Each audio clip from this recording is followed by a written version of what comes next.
melalui transmembran transport ya. Nanti kita bahas, tapi sebenarnya nanti terus kita fokus ke endoplasmic reticulum dan Golgi kompleks yang trafficnya itu pertukaran molekul itu melalui vesikel sebenarnya, karena endoplasmic reticulum sama Golgi kompleks ini sebenarnya menurut sejarah pembentukannya itu sama melalui vesikel ya, melalui vesikel, makanya antara endoplasmic reticulum sama Golgi kompleks itu bertukar molekul itu melalui vesikel. Baik, coba kita mulai. Ini major intracellular compartment pada animal cell yang sudah kita bahas di kuliah sebelumnya, bahwa di eukariota itu banyak kompartemennya dan masing-masing kompartemen ini mempunyai membran sendiri-sendiri dan mereka saling bertukar eh, molekul ya antar organel eh, melalui menembus membran. Eh, Skema hipotesis asal usul beberapa organel. Jadi organel itu sebenarnya menurut hipotesisnya ya seperti yang sudah pernah kita bahas, bahwa ini adalah ancient prokaryotic cell yang punya DNA tanpa selubung. Terus kemudian ada proses invaginasi, selama proses evolusinya ada proses invaginasi dari membrannya, terus menyelubungi materi genetik ini, terus tercipta ancient eukaryotic cell yang paling awal, di mana materi genetiknya sudah ada membrannya ya, sudah ada membrannya. Terus kemudian sel ini menjalani apa ya, simbiosis mutualisme ya. Kemarin kita bahas endosimbiosis di mana sel ini mengendositos ini ya, aerobik prokaryotik sel ini. Terus ada simbiosis mutualisme, dan aerobik prokaryotik sel ini nanti akan berkembang menjadi yang sekarang mitokondria ya. Makanya mitokondria kan mempunyai materi genetik sendiri, mempunyai ribosom sendiri. Seakan-akan mereka itu mitokondria ini bisa berdiri sendiri. Materi genetiknya ada, terus mereka bikin protein sendiri karena ada perangkatnya ya untuk mentranskripsi DNA, kemudian mentranslasikan menjadi protein. Oke, kemudian eh, kalau dilihat berdasarkan evolusinya dari organel-organel di dalam sel eukariota eh, itu kita bisa mengelompokkan organel itu menjadi tiga grup, ya, berdasarkan cara pembentukannya. Oke, kita perhatikan gambar di bawah ini ya. Hmm, ini ada sel yang warna abu-abu ini sel. Terus yang warna terus di dalam nukleus itu kan ada materi genetik ya. Terus kemudian ada proses invaginasi tadi ya. Terus proses invaginasi, terus kemudian tercipta eh, membran nukleus tadi ya. Coba kita kembali ke gambar ini tadi ya. Kan ini ada materi genetik, kemudian ada proses ini ya, invaginasi yang kemudian menyelubungi materi genetik yang ada di dalam sel ancient prokaryotik ini. Terus muncul ini. Berarti nukleus itu sudah mulai ada selubungnya ya, ada membrannya. Terus membran ini berkembang ya menjadi endoplasmic reticulum ya. Makanya mungkin sudah dapat kuliah tentang nukleus ya, tentang nukleus. Membran nukleus itu continuous to the endoplasmic reticulum. Endoplasmic reticulum. Kemudian dari endoplasmic reticulum ini membuat ada proses vesikal, pembentukan vesikal ya, pembentukan vesikal mulai dari budding, kemudian eh, tunas atau budding ini lepas membentuk Golgi apparatus, terus vesikel-vesikel dari Golgi apparatus ini lepas lagi membentuk organel-organel yang lain ya, lisosom, endosom dan sebagainya. Oke, jadi eh, grup yang pertama, grup organel yang pertama itu yaitu nukleus dan sitosol. Karena ini nukleus sama sitosol ini, yang saya tunjuk ini kan sitosol yang berwarna abu-abu ini semuanya sitosol ya. Itu sebenarnya eh, continuous to the nucleus gitu, ya, nyambung. Eh, hanya dibatasi oleh ini ya, membran nukleus, di mana membran nukleus ini ada pori-porinya gitu, nuclear pore complex, nuclear pore complex. Sehingga nukleus itu seakan-akan terbuka ya ke arah sitosol ini. Oke, berarti nukleus sama sitosol ini itu eh, di grup yang sama ya, karena sebenarnya continue sih ini, nyambung gitu ya. Dan mereka berkomunikasi itu lewat nuklear pore complex. Jadi nukleus itu mempunyai pori-pori ya. Tapi kalau pori-pori itu sepertinya kita hanya membayangkan seperti lubang gitu. Terus molekul kalau ukurannya sesuai bisa masuk gitu ya. Tapi nuklear pore complex itu lebih lebih kompleks dari sekedar pori-pori ya.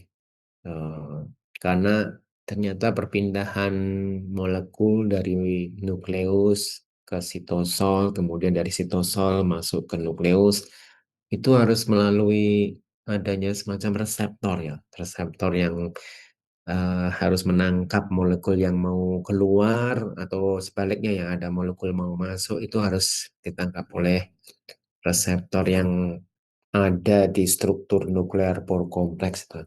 Jadi kalau kita perhatikan nuklear pore kompleks itu seperti jaring basket itu kan ya, eh, itu harus harus mengenali recognition molekul yang mau masuk ke nukleus atau mau keluar dari nukleus. Itu nuklear pore kompleks ya. Lebih kompleks dari sekedar pori-pori. Lebih kompleks dari sekedar pori-pori. Kemudian golongan yang kedua itu adalah organel yang masuk dalam jalur secretory pathway, secretory and endocytic pathway. Ini mulai dari endoplasmic reticulum, kemudian Golgi apparatus, endosom, lisosom, transport vesikel yang bermigrasi antar organel. Karena semua organel yang masuk di grup kedua ini terbentuk dari vesikel. Kalau kita perhatikan ini eh, ada nukleus, terus kemudian endoplasmic reticulum membentuk pertunasan ya, budding, pertunasan vesikel, terus vesikel ini lepas ya, lepas terus kemudian bergabung menjadi Golgi apparatus, kemudian dari Golgi apparatus membentuk vesikel-vesikel, terbentuklah lisosom, endosom dan sebagainya. Berarti grup organel atau family organel yang kedua ini masuk dalam secretory and endocytic ya. Karena memang kenapa dibilang secretory? Karena memang protein yang dihasilkan oleh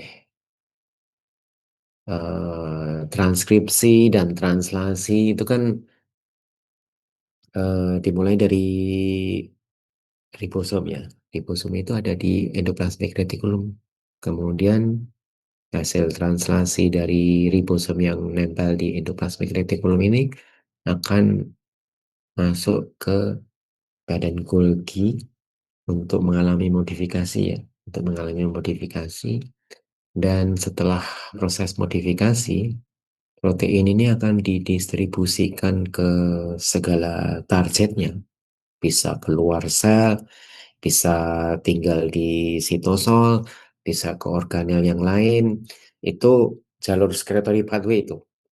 Jalur secretory pathway itu eh, adalah organel-organel yang masuk di grup kedua ini, family yang kedua ini.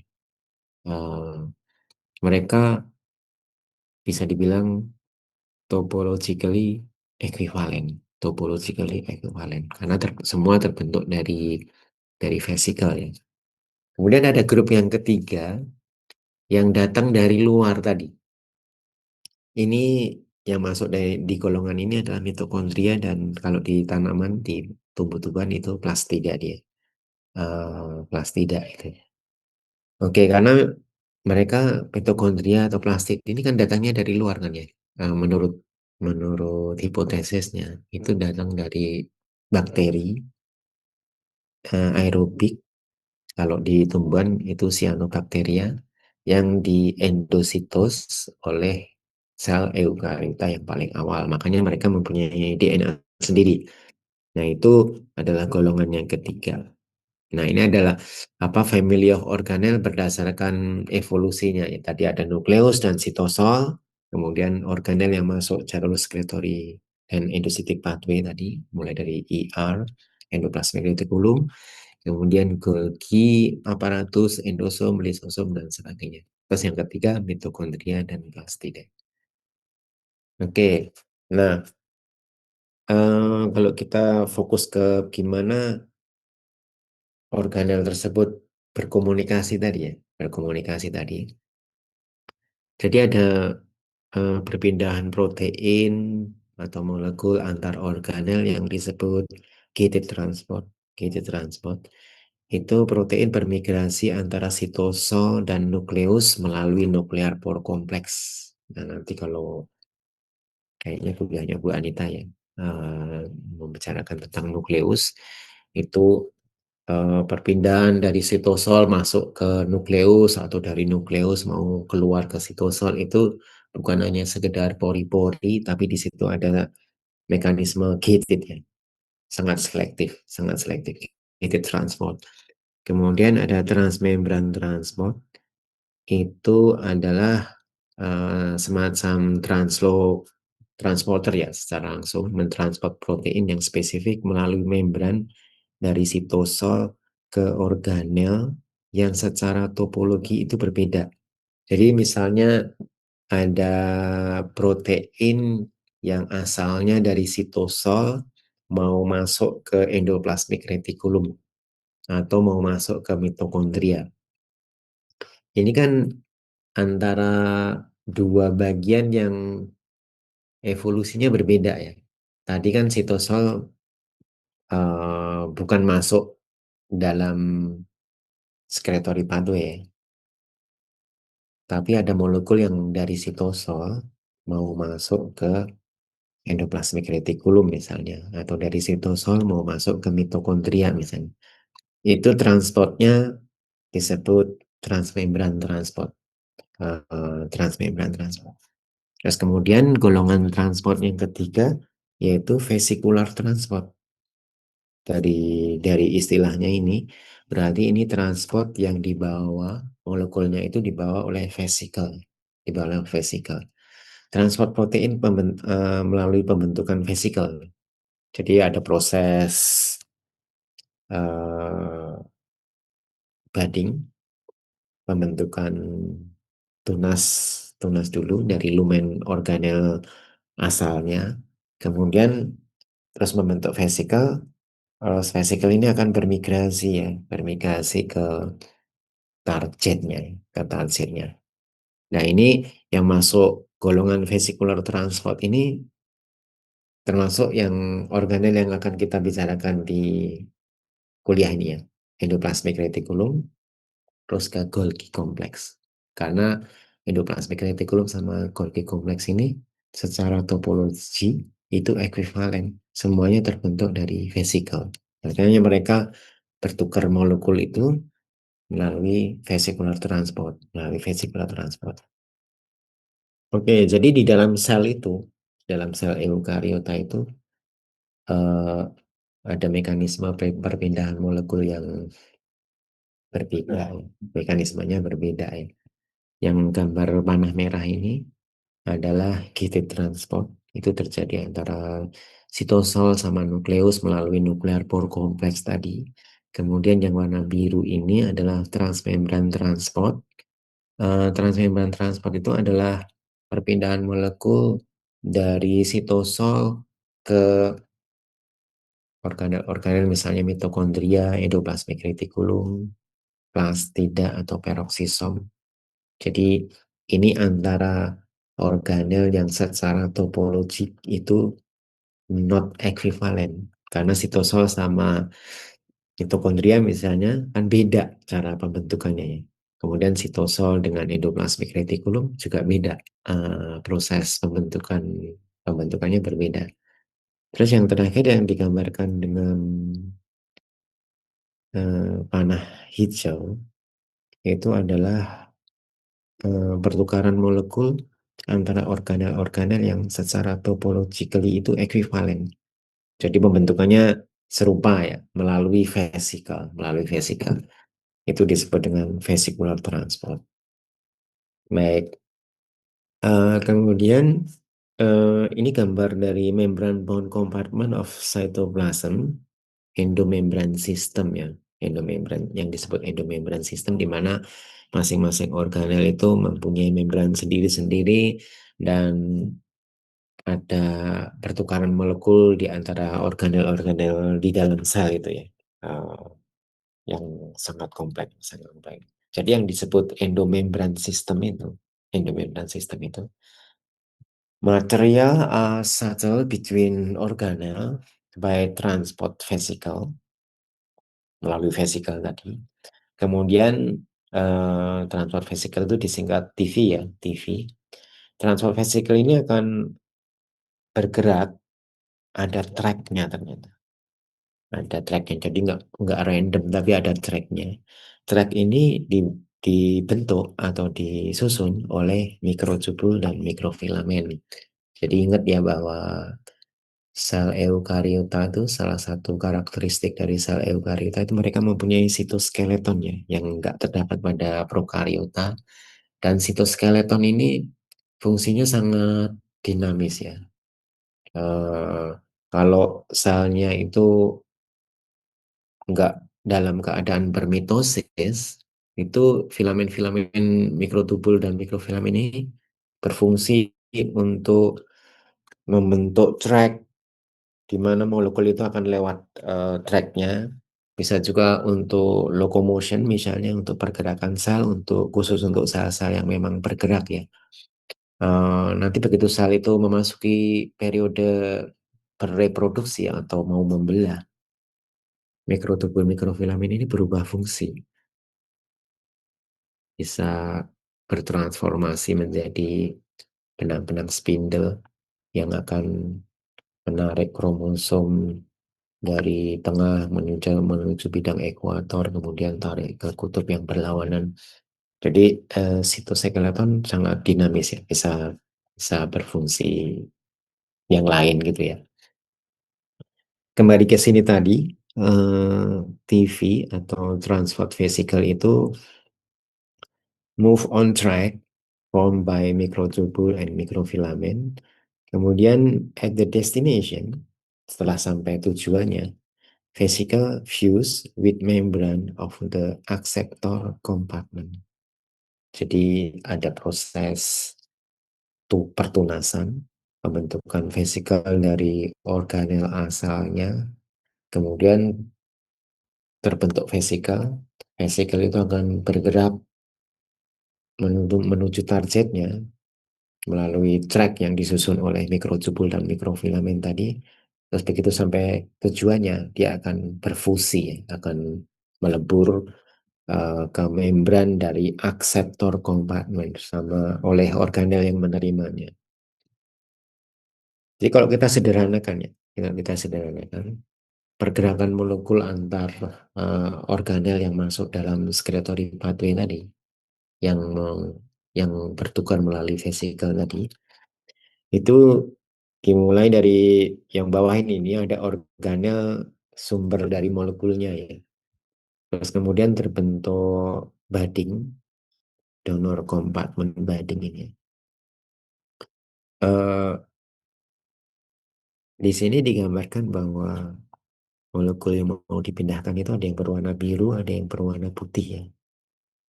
Tapi yang ditangkap oleh reseptor, oleh vesikel itu nggak nggak semuanya eh, ikut gitu. Ternyata ada reseptornya juga yang spesifik untuk molekul-molekul tertentu ya. Berarti kita bisa eh, membayangkan bahwa vesikel yang membawa molekul itu nggak semuanya sama. Jadi setiap molekul dia dibawa oleh vesikel yang berbeda ya. Kalau menurut gambar ini ya, berarti ini di dalam vesikel ini ada reseptor yang hanya akan mengangkut molekul tertentu, bukan semuanya ya. Jadi yang berwarna biru aja ya, karena yang sesuai dengan reseptor ini. Kemudian eh, banding ini, pertunasan ini lepas ya, akhirnya terbentuk vesikel dan vesikel ini akan bermigrasi melalui track yang disusun atau dibentuk oleh mikrotubul dan mikrofilamen tadi.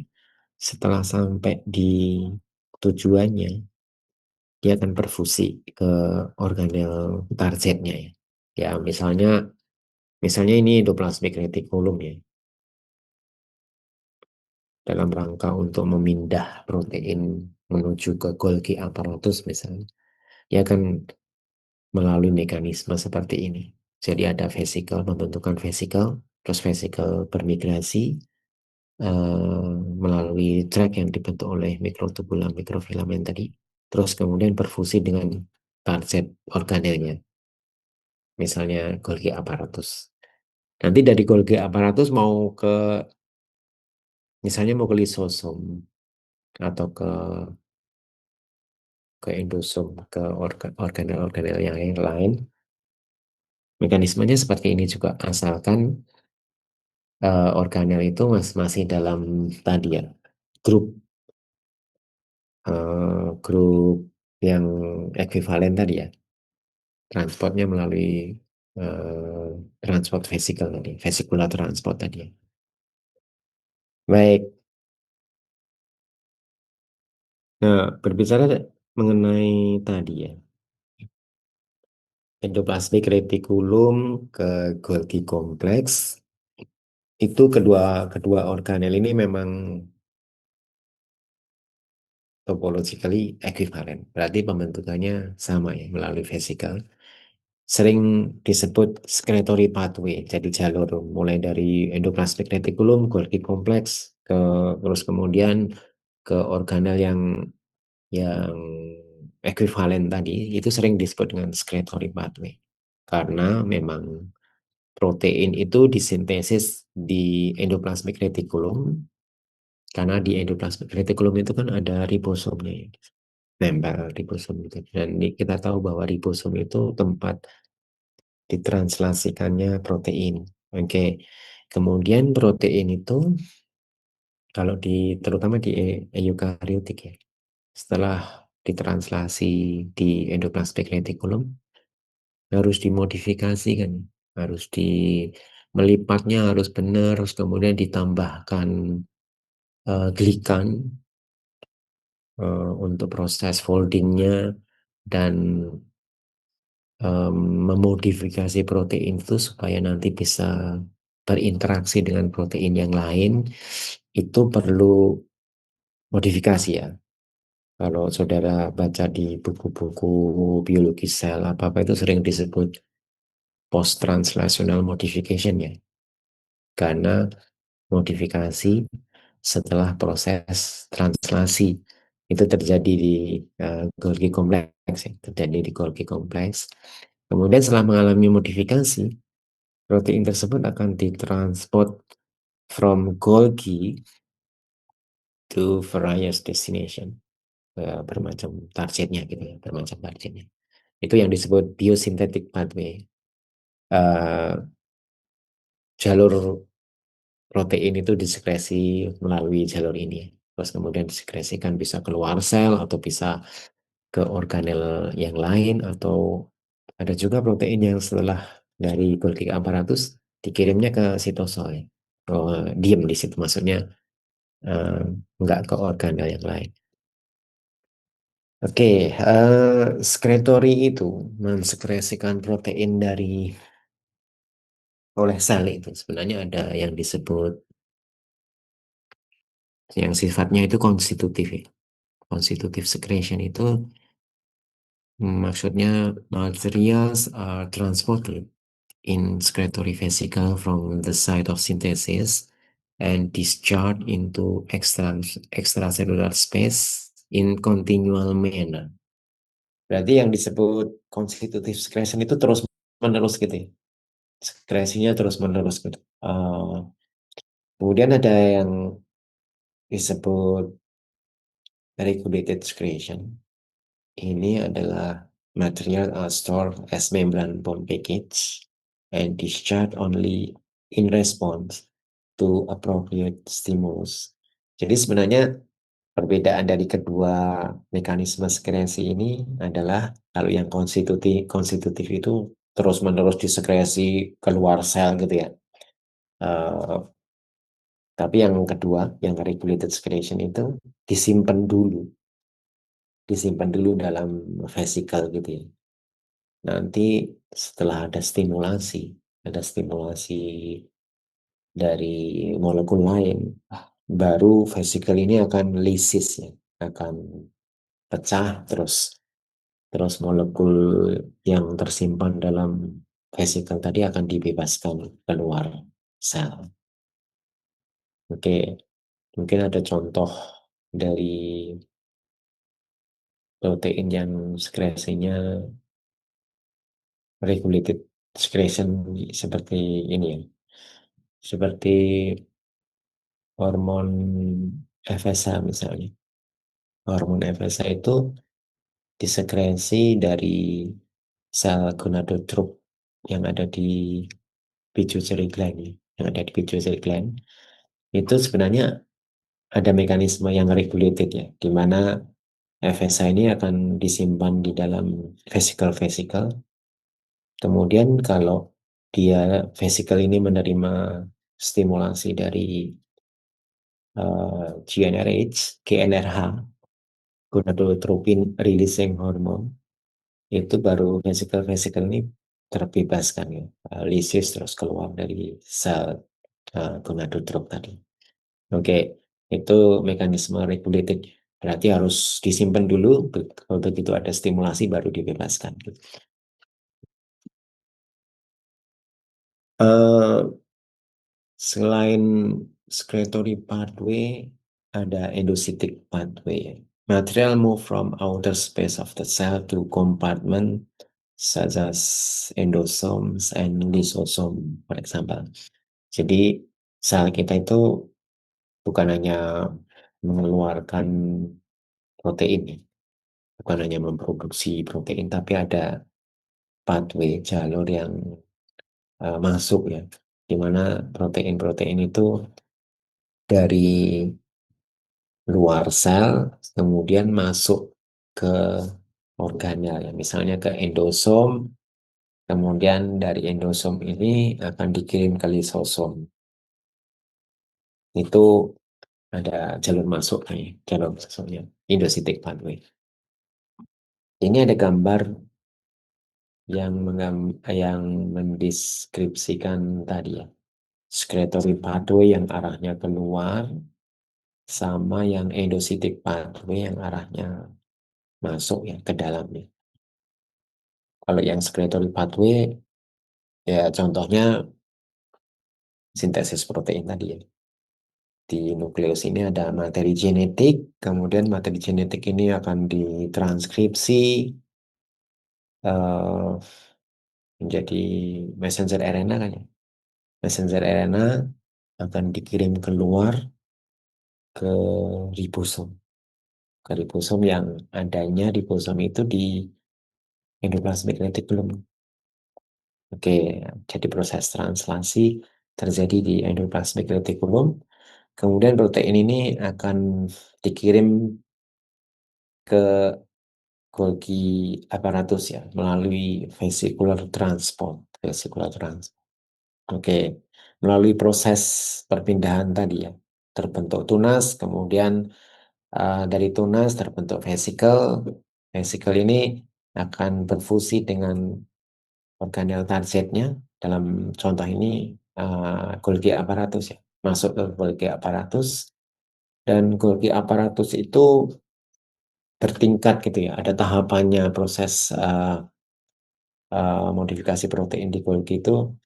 Jadi ada Golgi yang berhadapan langsung, yang paling dekat dengan endoplasmic reticulum kita sebut dengan cis ya, yang cis. Kemudian ada apa ini medial cisternae terus sampai ke trans Golgi network yang paling jauh dengan endoplasmic reticulum ini. Jadi dari trans Golgi network ini protein siap untuk didistribusikan ke targetnya ya. Contohnya ini ya, misalnya ini ada protein yang dikirim lewat vesikel melalui jalur jalur regulated secretory pathway.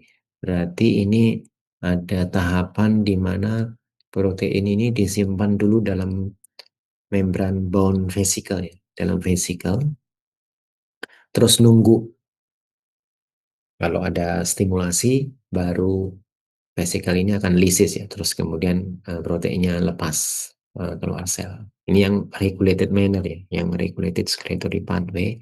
Tapi ada juga yang sifatnya konstitutif ya. Konstitutif itu berarti terus-menerus tanpa harus melewati tahapan disimpan dulu di dalam uh, storage vesicle ya. Oke. Jadi ini regulated, ini yang konstitutif. Tapi yang ini itu misalnya ada protein yang bergerak dari Golgi yang trans ya. Kemudian ke late endosome. Late endosome. Kemudian juga ke lisosom. Tapi endosom dan lisosom ini juga menerima molekul dari luar ya. Yang ini endositic pathway ya. Berarti arah molekulnya dari luar sel ya. Misalnya ada molekul-molekul yang akan dihancurkan oleh sel yang mungkin akan mengganggu kesehatan kita misalnya, apa mengganggu ke kelangsungan hidup dari sel ini dimasuk dulu ke sel, kemudian eh, masuk ke late endosome, diadaptasikan sebelum akhirnya dipindah ke lisosom untuk dihancurkan ya. Lisosom itu kan organel yang di situ banyak enzim-enzim proteolitik ya, yang berfungsi untuk mendegradasi molekul-molekul yang mungkin akan membahayakan sel ya, atau jadi akan didegradasi di situ. Oke, mungkin termasuk molekul-molekul yang di dalam sel sendiri ya, terus harus di recycling gitu, ya akan didegradasi di lisosom. Jadi ini ada arah molekul yang masuk ya. Tapi ketemu yang keluar juga ya. Berarti ini contoh, berarti ini molekul yang dari arah Golgi kompleks menuju lisosom, dan lisosom ini eh, dia ngirim enzim-enzim proteolitik, ya, enzim-enzim yang diperlukan untuk mendegradasi molekul yang akan datang dari luar ya. Nah, nanti ketemu di lisosom ya. Eh, molekul-molekul yang harus didegradasi tersebut. Baik, kemudian ini ada eksperimen yang menggambarkan bahwa walaupun sepertinya proses pembentukan vesikel, terus kemudian bermigrasi, terus kemudian berfusi dengan organel targetnya, seperti itu suatu proses yang mungkin sederhana ya, tapi ternyata proses tersebut diregulasi oleh gen. Oke, berarti ada gen yang meregulasi proses perpindahan molekul yang ada di dalam sel eukariotik tersebut. Ini ada eh, riset atau eksperimen dengan menggunakan apa ini? Yeast ya. Ingat kemarin bahwa yeast itu walaupun organisme yang sangat sederhana ya, uniseluler, tapi sebenarnya dia udah mewakili eukariota, sudah mewakili berarti di dalam sel yeast itu ya sudah terjadi ada organel di dalam sel tersebut, terus ada traffic perpindahan antar organel itu ya. Oke, jadi ya, proses perpindahan molekul di dalam sel yeast itu ya seperti yang similar dengan yang terjadi di human ya. Ini misalnya ada endoplasmic reticulum, terus membentuk budding vesicle, terus kalau vesikelnya udah terbentuk lepas dari endoplasmic reticulum, terus bermigrasi menuju ke Golgi kompleks seperti ini. Oke, ini berarti biosintesis secretory pathway ya di budding yeast. Nah, ini ada eksperimen di ini wild type yeast ya, wild type yeast. Kemudian yang sebelah, yang tengah ini adalah yeast di mana gennya sudah dimutasi, dibikin gen SEC12-nya dimutasi ya. Ternyata setelah gen SEC12 ini dimutasi, ada defect pada vesicle formation. Jadi ada gangguan dalam pembentukan vesicle ya. Makanya di gambar ini diperlihatkan adanya endoplasmic reticulum yang menjadi dilatasi ya, atau membesar gitu ya. Itu menunjukkan bahwa protein yang disekresi oleh endoplasmic reticulum nggak bisa didistribusikan atau nggak bisa dipindah ke Golgi kompleks ya, nggak bisa dipindahkan ke organel targetnya. Terus terjadi akumulasi protein yang ada di endoplasmic reticulum sehingga endoplasmic reticulumnya mengalami dilatasi ya atau membesar gitu ya. Tapi yang sebelah kanan ini mutasi itu dilakukan di SEC17 ya. Ini SEC12, ini SEC17. Kalau mutasinya dilakukan pada SEC yang 17, ini defect pada vision, sorry, defect in vesicle fusion. Berarti nggak bisa berfusi ke organ targetnya. Proses fusinya nggak bisa terjadi. Di mana tanah ini Hmm, panah-panah ini menunjukkan vesicle formasinya udah terjadi ya. Vesicle formasinya udah terjadi tapi nggak bisa berfusi dengan organ targetnya. Nggak bisa berfusi dengan organ target.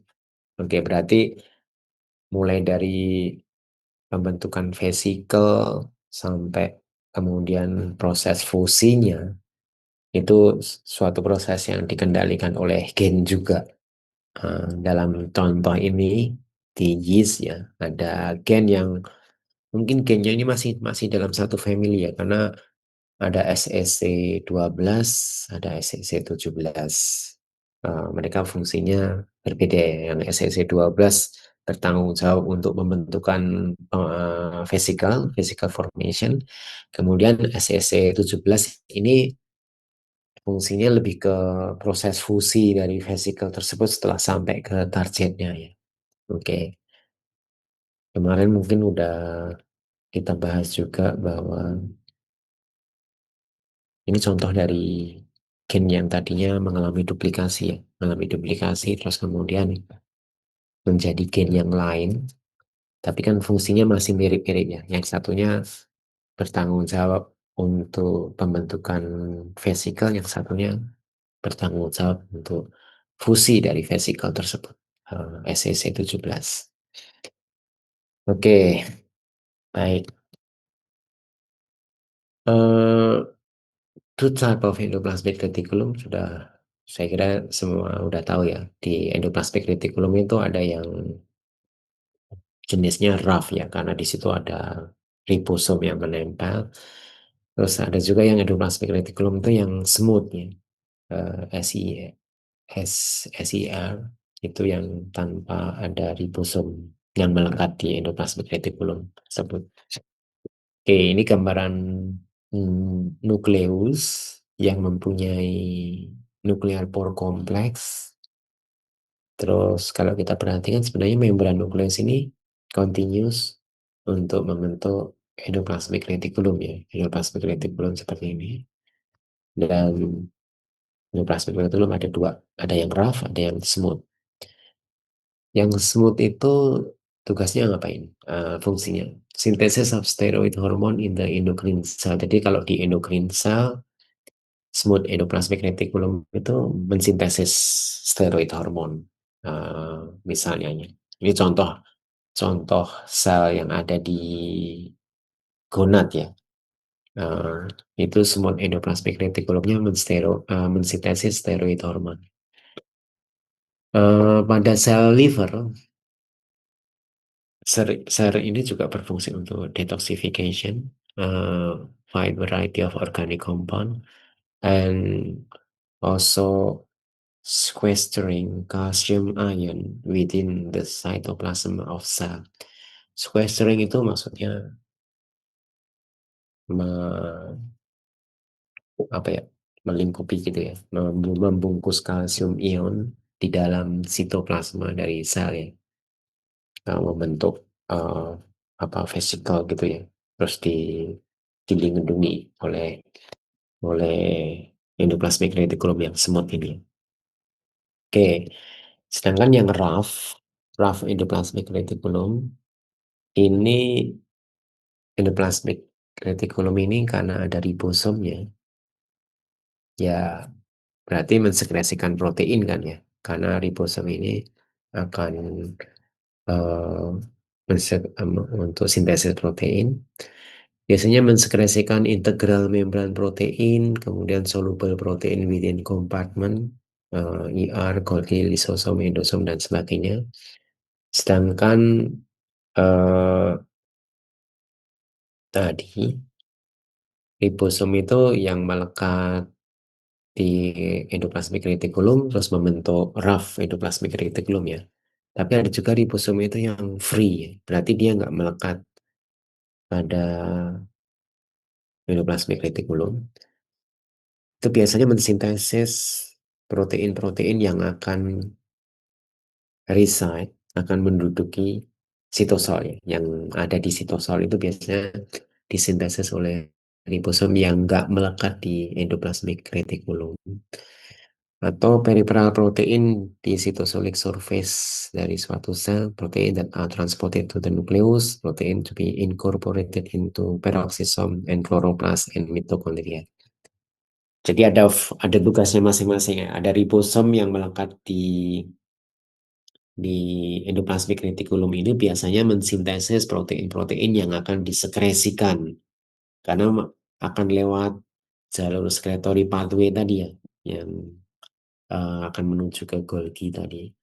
Itu biasanya melibatkan ini ya, ribosom-ribosom yang melekat pada retikulum endoplasmik yang rough. Oke, sedangkan ribosom yang nggak melekat pada endoplasmik retikulum itu biasanya mensintesis protein-protein yang akan tinggal di sitosol ya, akan tinggal di sitosol, kemudian juga peripheral protein di cytosolic surface dari suatu sel, dan protein-protein yang akan ditransport balik ke nukleus misalnya. Jadi lebih ke untuk di dalam sendiri ya, untuk internal, sedangkan yang mau disekresikan keluar itu disekresi oleh ribosom yang melekat pada endoplasmic reticulum. Eh, eh, jadi sebenarnya protein yang disekresi di endoplasmic reticulum oleh ribosom itu sebenarnya sudah ada tagnya ya, dia mau kemana gitu ya. Jadi protein itu sebenarnya mengandung signal sequence. Biasanya signal sequence ini ada di N terminalnya. Jadi kalau kita bicara mengenai protein itu kan ada ujung N-nya di awalnya ya. Terus kemudian di akhirnya itu ada C terminalnya. Jadi ada ujung N atau ujung amino asidnya, kemudian ada ujung C terminal yang di ekornya ya.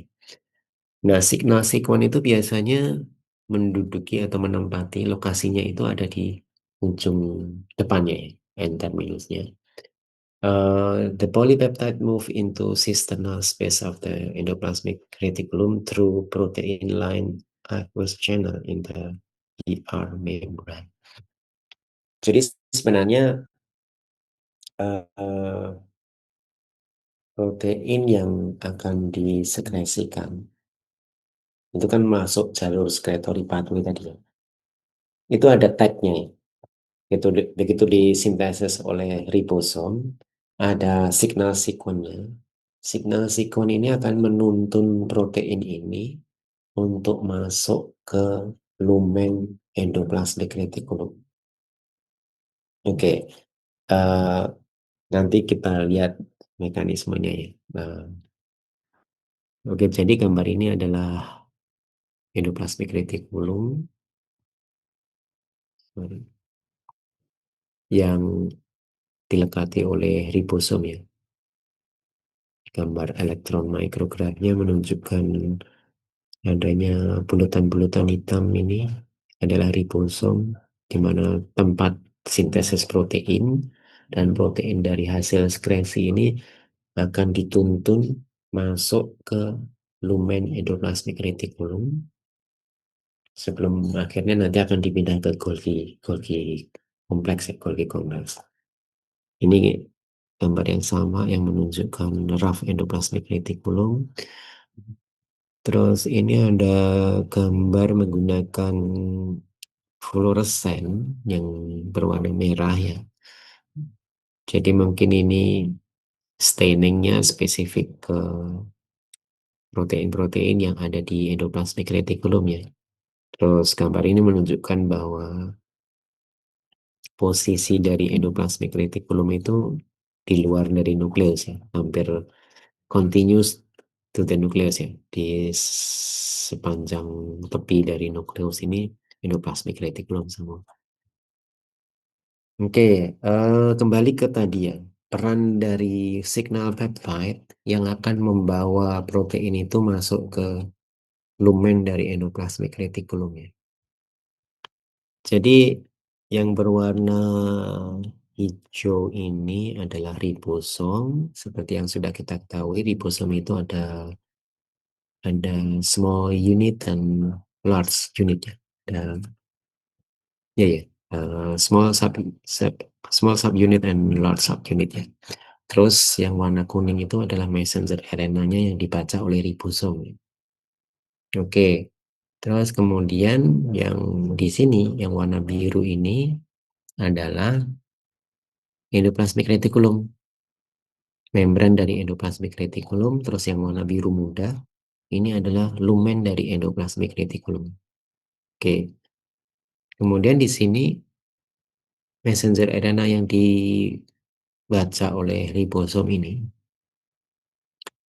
menghasilkan protein ya, yang saya tunjuk ini menghasilkan protein.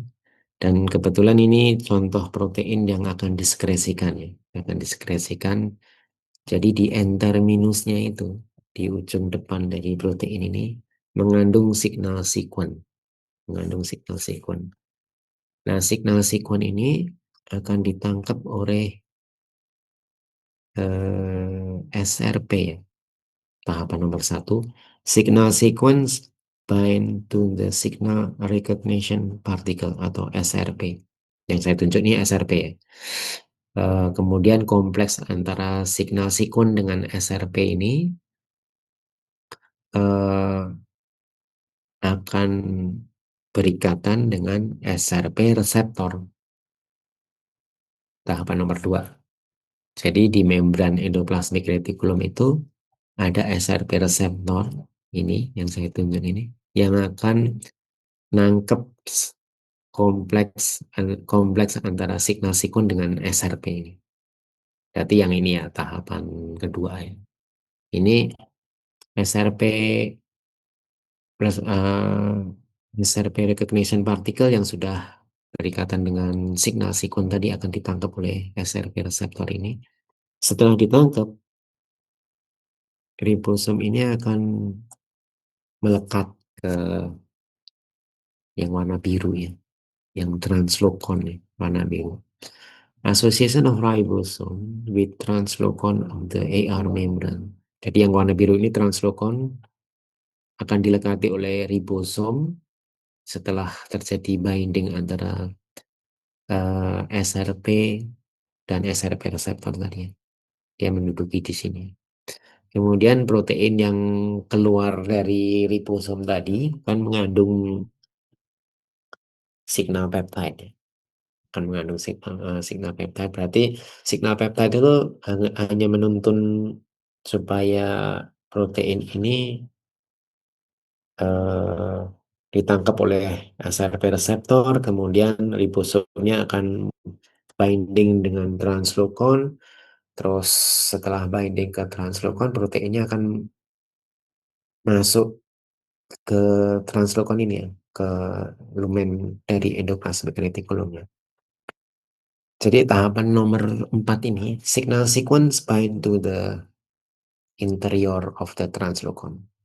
Jadi signal sequence itu pada tahapan awal dia binding ke SRP, kemudian kompleks antara signal sequence dan SRP ini akan diikat oleh SRP reseptor, terus membawa ribosom ini melekat pada translokon. Setelah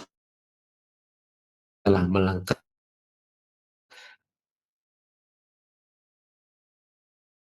signal sequence ini berfungsi buka plak dari translokon ini, bind to interior of the translokon, and then displacing the plak, berarti menghilangkan penyumbatnya, displacing the plak. Kemudian setelah penyumbatnya terbuka, protein ini akan masuk ke lumen dari endoplasmic reticulum. Nah, sebenarnya kalau protein ini sudah masuk ke lumen endoplasmic reticulum, tugas dari signal sikon ini sudah selesai. Makanya setelah sampai masuk ke lumen dari endoplasmic reticulum, signal peptide ini akan dipotong ya, akan mengalami cleavage ya. Signal signal peptide is cleavage by signal peptidase. Jadi ada enzim yang namanya signal peptidase. Ini tugasnya memotong signal peptide yang sudah masuk ke lumen dari endoplasmic reticulum ya. Kemudian setelah masuk ke lumen endoplasmic reticulum, protein mengalami folding, pelipatan dengan bantuan ER subron, zat-zat BIP. Jadi yang digambarkan BIP di sini ya. BIP or other subron ini membantu protein yang sudah masuk ke lumen endoplasmic reticulum ini untuk mengalami pelipatan ya. Karena kalau di endoplasmic reticulum itu protein yang setelah ditranslasi dari ribosom harus mengalami modifikasi, yaitu folding. Selain folding, ada penambahan glikan ya. Penambahan glikan yang membantu proses folding dan juga membekali protein tersebut untuk digunakan berinteraksi dengan protein yang lain. Itu yang terjadi selama proses modifikasi pasca translasi tadi ya. Yang nanti akan kita lihat sebenarnya modifikasi ini sudah mulai dilakukan pada waktu protein ini berada di endoplasmic reticulum. Jadi selama di endoplasmic reticulum pun protein ini sudah mengalami modifikasi. Oke, nah sekarang kita masuk ke glikosilasi yang terjadi pada endoplasmic reticulum. Hampir semua protein yang dihasilkan oleh ribosom tadi itu akan menjadi glikoprotein. Jadi nggak murni protein tapi ditambahkan glikan. Eh, ada penambahan glikan makanya disebut glikoprotein. Proses penambahan glikan ini dilakukan atau dikatalisasi oleh enzim glikosil transferase. Eh, karbo Karbohidrat yang ditambahkan di protein ini penting untuk binding site pada waktu protein ini akan berinteraksi dengan makromolekul yang lain. Makromolekul itu apa? Jadi di dalam sel itu, di dalam sel kita itu ada molekul-molekul yang tergolong makromolekul ya, seperti ada DNA, ada eh, karbohidrat, lemak dan sebagainya itu masuk dalam makromolekul ini. Ada protein. Jadi protein itu ditambahkan karbohidrat selama ada di endoplasmic reticulum itu important for binding site pada waktu protein ini akan berinteraksi dengan other macromolecules. Selain itu, penambahan glikan ini juga important for proper folding, untuk proper folding. Ya prosesnya kompleks ya, tapi ini nggak usah diapalin. Maksudnya eh, ini gambar dari lumen endoplasmic reticulum. Synthesis of core portion of end-linked oligosaccharide in the rough endoplasmic reticulum. Hmm, ini adalah contoh penambahan glikan yang terjadi selama protein itu ada di lumen endoplasmic reticulum. Oke, mulai dari uh, jadi misalnya ini dimulai dari tahapan nomor 1 ini ya, awalnya dari ada lipid karier yang disebut dolikol ini. Kemudian prosesnya mulai dari tahap 1, tahap 2, tahap 3, seterusnya, terus kemudian pada tahapan akhir dari proses glikosilasi ini akan binding ke protein yang disintesis oleh ribosom tadi, ditambahkannya. Kenapa ini disebut end linkage? Karena glikan ini melekat pada nitrogen ya, nitrogen pada residu asparagin. Nanti kalau saudara baca itu ada yang O-link juga. O-link sih berarti itu akan melekat di atom oksigennya ya, oksigen. Tapi yang contoh ini oligonya, glikannya itu melekat di amida ya, melekat di atom nitrogen di residu asparagin. Makanya di sini ada ASN ini, ASN. Ini adalah residu dari asparagin melekat di situ. Oke, jadi kembali ke tadi, semua protein yang disintesis oleh ribosom itu akan dijadikan glikoprotein melalui proses seperti ini. Jadi endoplasmic reticulum itu udah menyiapkan glikan ya, mulai dari tahap 1, 2, 3, 5 ini. Terus ini dilekatkan, akan dilekatkan oleh protein yang barusan diproduksi oleh ribosom ini. Pada contoh ini adalah yang termasuk end linkage, berarti dia disambungkan atau dilekatkan pada atom nitrogen pada residu asparagin di protein ini. Oke, itu prosesnya ya, proses penambahan glikan pada proses glikosilasi ya, yang terjadi di endoplasmic reticulum. Berarti modifikasi itu sudah mulai terjadi di endoplasmic reticulum. Kemudian setelah dari endoplasmic reticulum, protein akan bermigrasi from the ER to the Golgi. Ada region between endoplasmic reticulum and Golgi complex yang disebut endoplasmic reticulum Golgi intermediate compartment atau RG. Endoplasmic reticulum Golgi intermediate compartment.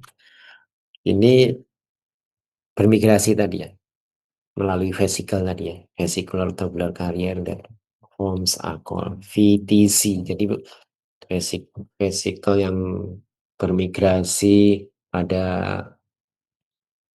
daerah ini ya, antara endoplasmic reticulum dan Golgi apparatus di RCIC ini disebut vesicular tubular carrier that forms are called VTC, melalui vesicle-vesicle tadi yang sudah kita bahas sebelumnya tadi.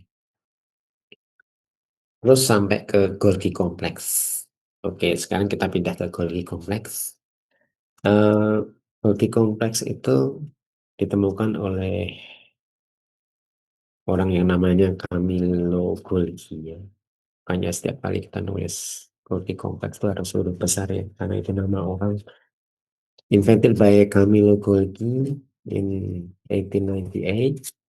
Bentuknya flattened and disc-like membranous cisternae, dan Golgi itu dibagi menjadi cis Golgi network. Jadi cis ini yang berhadapan dengan endoplasmic reticulum ya, yang dekat dengan endoplasmic reticulum. Function primarily as a sorting station for protein to be shipped back to the ER and protein proceed to the next Golgi. Jadi sebenarnya bagian cis ini seperti sorting station. Untuk protein itu kalau nggak sempurna gitu misalnya proses glikosilasinya yang terjadi pada endoplasmic reticulum mungkin nggak sempurna, dia akan dikembalikan lagi ke ER. Tapi yang lolos yang akan proceed to the next Golgi, berarti akan diteruskan dari cis ke trans, akhirnya ke didistribusikan ke segala tujuannya ya. Berarti ini ada semacam gate gitu ya, sorting station. Kalau untuk protein yang sudah oke bisa proceed to the next Golgi. Tapi kalau proteinnya defect misalnya, dia kembali ke ER lagi, kembali ke ER. Kemudian ada trans-Golgi network, proteins are segregated into different type of vesicle. Different type of vesicle, berarti ini mengandung arti bahwa satu molekul atau satu vesicle itu spesifik untuk molekul tertentu gitu, nggak semua diangkut dalam satu vesicle gitu. Karena sangat spesifik sekali. Oke, ada cis ini bagian awalnya. Cis ini paling dekat dengan ER, yang berhadapan dengan ER. Kemudian ada medial cisternae, ada trans cisternae. Ini yang trans-Golgi network ya. Oke, ini elektron micrografnya menunjukkan adanya pembentukan vesicle pada trans-Golgi network, yang nanti protein-protein yang sudah masuk dalam vesicle-vesicle ini akan didistribusikan ke targetnya masing-masing. Oke, terus mengenai vesicle yang mengangkut protein-protein ini ada gambar fluoresen yang menggunakan antibodi yang spesifik pada protein COP1, COP1 code protein. Oke, ternyata pembentukan vesicle itu ada protein yang fungsinya itu mengcoating atau menyelimuti vesicle-vesicle tadi. Ada yang COP1, ada yang COP2, itu yang nanti akan uh, punya tugasnya masing-masing ya. Sebelum ke sana kita lihat ini dulu ya. Glycosylation in the Golgi complex. Oke, tadi kan yang sebelumnya ada glycosylation juga ya. tapi itu di ER, endoplasmic reticulum. Ternyata glikosilasi ini juga terjadi di Golgi kompleks ya. Play key roles in the assembly of the carbohydrate component of the glycoprotein and glycolipid. Newly synthesized glycoprotein, most of the mannose are removed and all the sugars are added by various glycosyl transferase. Jadi untuk glikosilasi yang kedua ini ada proses uh, penghilangan, penambahan sugar dan lain ya, dan lain-lainnya. Jadi ada glikosil glikosilasi tahapan kedua ya yang terjadi di Golgi kompleks ya. Kemudian setelah semuanya siap, uh, ada peran dari enzim sialil transferase yang menjadi tahapan akhir ya, setelah terjadi glikosilasi yang terjadi di ER, kemudian dilanjutkan dengan glikosilasi yang terjadi di Golgi kompleks, terus difinalisasi ya, di apa? Jadi sialyl transferase ini berperan di tahapan akhir dari glikosilasi ya. Menempatkan sialic acid at the terminal position of the chain in animal cells, localized in the trans end of the Golgi stem. Oke, berarti kalau sudah ditambahkan sialic acid, ini protein sudah siap untuk didistribusikan ke segala tujuannya. Oke, ini proses tadi. Bentar.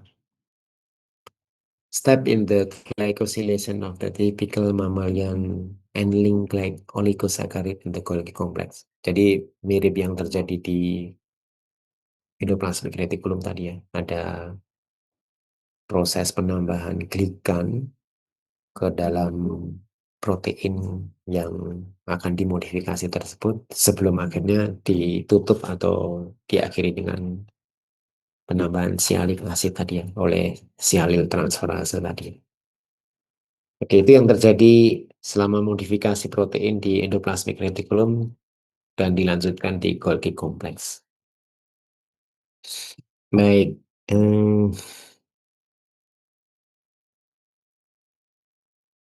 the movement of material through the Golgi complex. Ini sebenarnya ada dua pendapat ya, yang masing-masing itu sebenarnya punya evidence ya, punya evidence. Jadi yang sebelah kiri ini menggambarkan pergerakan material selama ada di Golgi kompleks itu melalui vesikel seperti yang sudah kita bicarakan tadi ya. Jadi vesikel ini mulai dari Golgi aparatus yang bagian cis, kemudian membentuk vesikel, terus vesikel ini akan berfusi dengan apa? Dengan Golgi aparatus berikutnya melalui itu tadi ya, pembentukan vesikel terus vesikel itu berfusi. Berarti vesicular transport model. Ada juga yang berpendapat sebenarnya eh, pergerakan material melalui kompleks ini melalui system maturation model. Jadi sebenarnya kalau menurut teori ini itu bagian-bagian dari bagian-bagian dari Golgi aparatus tadi itu mengalami pematangan. Jadi dari yang bagian ini berubah melalui proses maturation menjadi bagian ini, menjadi bagian ini, menjadi bagian ini, gitu ya. Tapi nggak ada proses pembentukan vesikel, terus melalui proses budding, kemudian berfusi. Jadi bagian cis akan mengalami maturation, terus terus akhirnya akan menjadi bagian trans gitu loh, melalui menurut teori system maturation model ini. Ini sampai sekarang masih itu ya, masih masih diteliti terus, dan yang vesicular transport model ini mempunyai bukti juga, atau sini juga mempunyai bukti juga. Jadi eh, apa ini ada dua dua pendapat yang apa mengenai pergerakan molekul pada Golgi kompleks itu. Vesicle are coated by protein coat. Jadi vesicle-vesicle yang dipakai untuk memindahkan molekul tadi ya, itu ada coating proteinnya di sekelilingnya.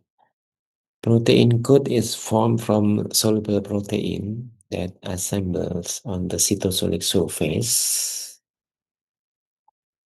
Sorry, tak pindahin dulu. Protein coat is formed from the soluble protein that assembles on the cytosolic surface of the donor membrane at the site where budding takes place. Oke, jadi sebenarnya hmm, protein coating ini, coating protein ini eh, terbentuk dari cytosolic surface. Cytosolic surface itu berarti bagian luar ya, dari donor membrane pada tempat di mana budding itu take place. Ada proses pembentukan tunas. Pembentukan tunas itu karena ada coating protein ini. Jadi coating protein ini membantu pembentukan tunas tadi. Eh, Kemudian terbentuk vesicle yang ada coatingnya ya, atau coated vesicle.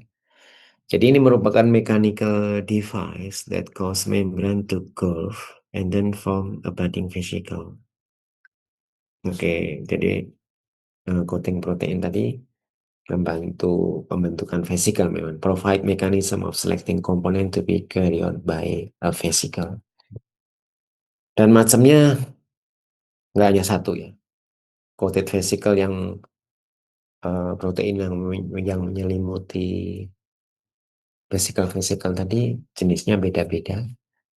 Ada yang vesicle di coating oleh protein COP2, COP2 coated vesicle, itu move material from endoplasmic reticulum forward to R6 and Golgi complex. Berarti yang vesicle-vesicle yang diselimuti oleh protein COP2 ini pergerakannya dari endoplasmic reticulum menuju area antara endoplasmic reticulum dan Golgi kompleks tadi, kemudian menuju ke Golgi kompleks. Berarti ini yang pergerakannya keluar sel ya, keluar sel. Ada juga vesicle yang dibungkus atau diselimuti oleh protein COP1, COP1 coated vesicle. Ini move material in retrograde direction, berarti arah sebaliknya ya. COP1 ini membawa vesicle-vesicle ini bermigrasi ke arah yang berlawanan, ke arah yang berlawanan dari COP2. Oke. Kemudian ada vesicle yang clathrin coated ya, ada protein yang disebut clathrin. Itu ternyata berfungsi juga untuk membentuk vesicle, menyelimuti vesicle. Ini move material from trans-Golgi network to endosome, lysosome, dan mungkin plant vacuole ya. Jadi clathrin coated vesicle ini mungkin eh, fungsinya itu lebih ke mengirim protein-protein yang diperlukan untuk degradasi molekul di lisosom ya, clathrin coated vesicle. Jadi movement of material by vesicular transport ini ada rough endoplasmic reticulum yang bergerak keluar itu vesikelnya diselimuti oleh protein COP2 yang ini ya bergerak ke arah luar ya, ke Golgi network sampai ke Trans-Golgi network terus akhirnya keluar. Sedangkan ada juga yang pergerakannya itu balik ya, seperti tadi setelah di cis Golgi network kan fungsinya sebagai sorting station ya. Kalau ada protein-protein yang nggak sempurna, eh, itu akan dikembalikan ke endoplasmic reticulum melalui vesikel yang dikotit oleh kopuan protein, kopuan protein.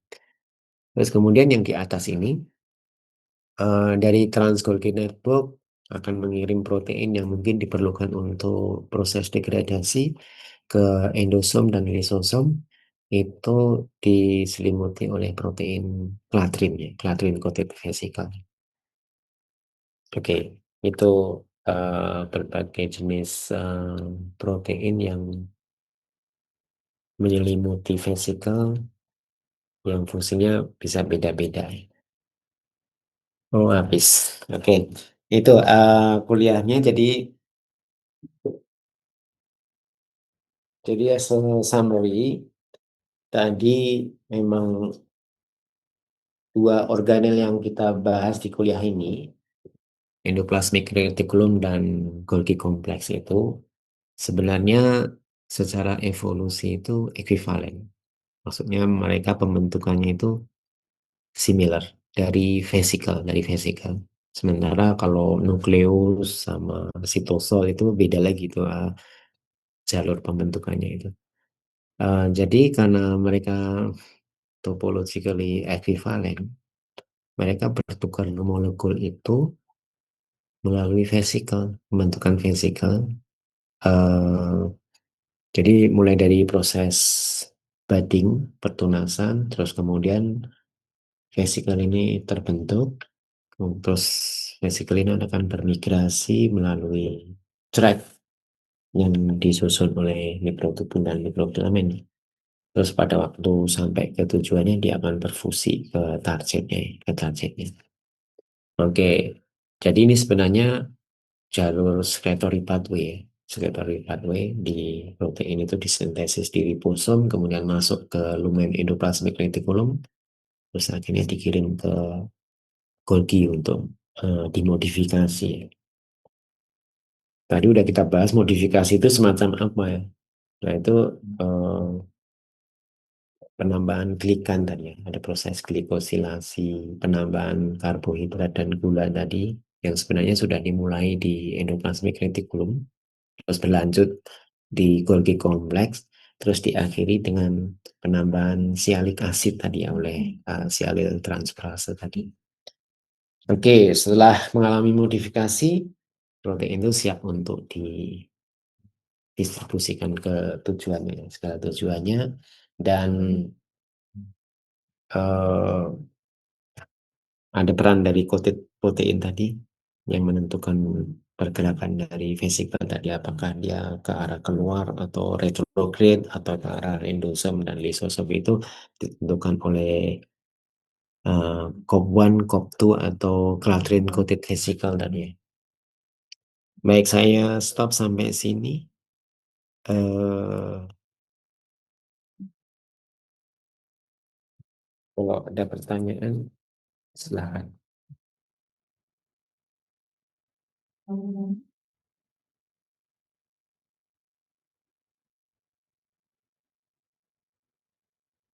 Bapak izin bertanya, Pak. Silakan.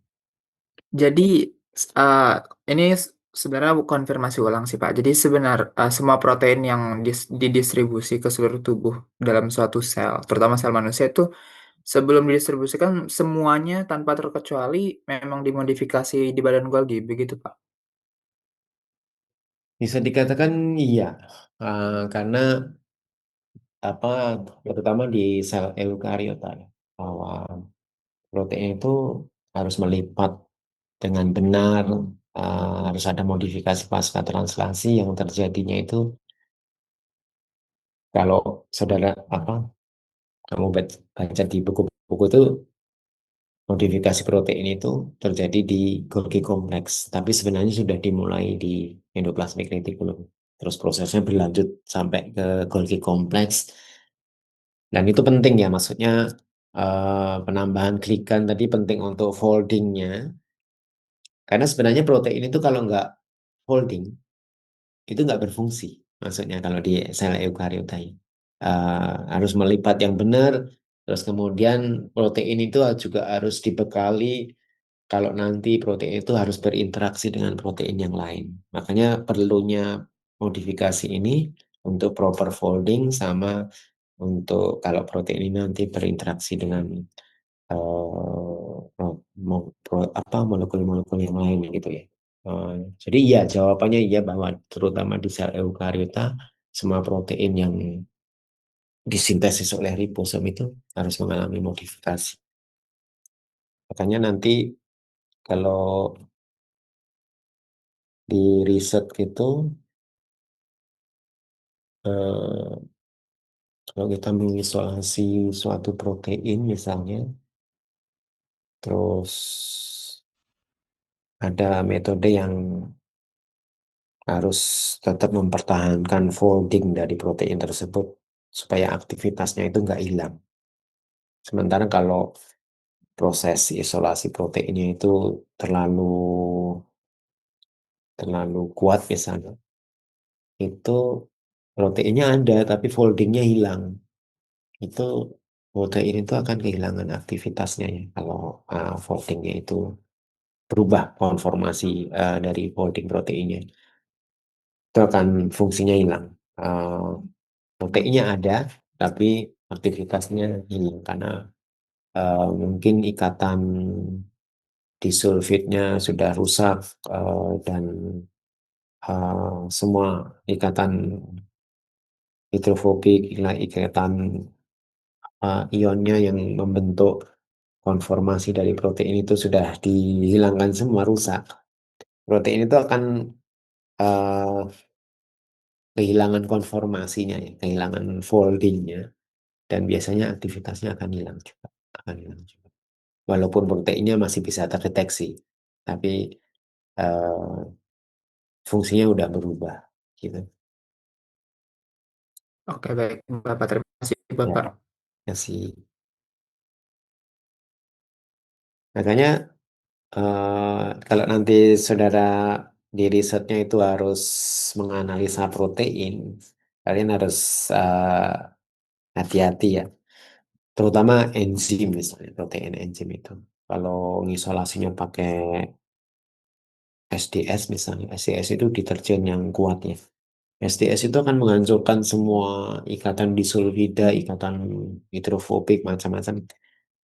Itu proteinnya akan hilang aktivitasnya. Enzim itu akan hilang aktivitasnya. Walaupun masih kedeteksi, tapi aktivitasnya akan hilang. Jadi perlu digunakan deterjen yang lebih soft gitu ya. Lebih soft. Jadi proteinnya bisa diekstraksi tanpa harus merusak konformasinya, tanpa harus merusak kelipatannya. Jadi aktivitasnya masih bisa dipertahankan. Gitu.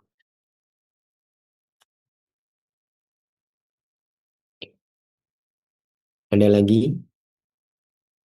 Pak, saya ingin bertanya, Ya, silakan, Hana.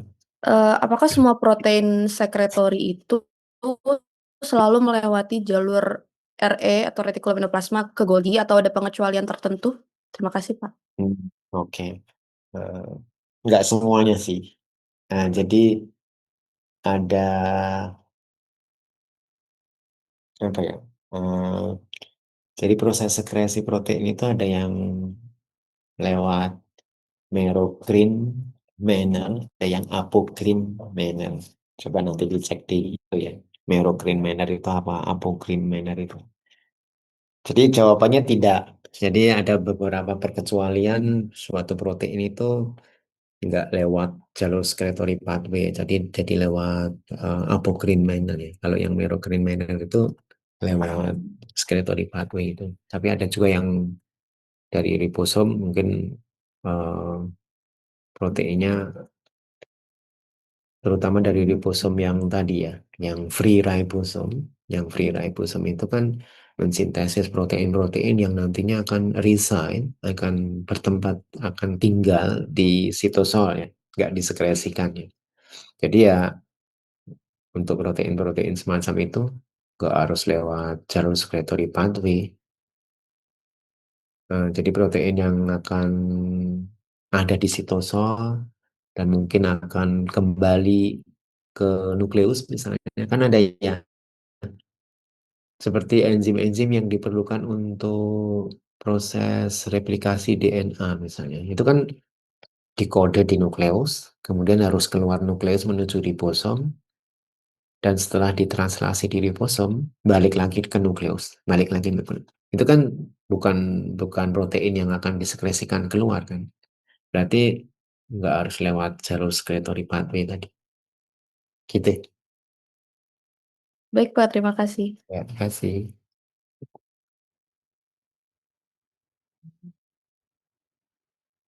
Ada lagi?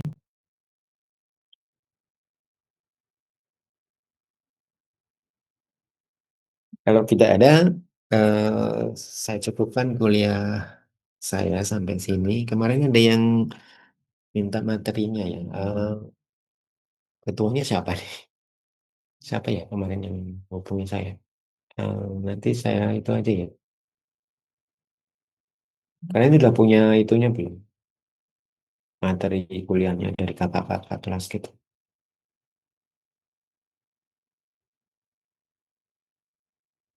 Nanti tak kirim ke itu materinya kalau butuh apa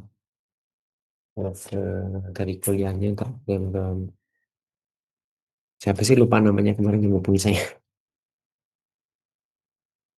Oke, saya cukupkan kuliah sampai sini. Sampai ketemu di lain kesempatan ya. Terima kasih ya atas perhatiannya. Terima kasih, Pak. Terima Terima kasih, kasih, Pak. Pak.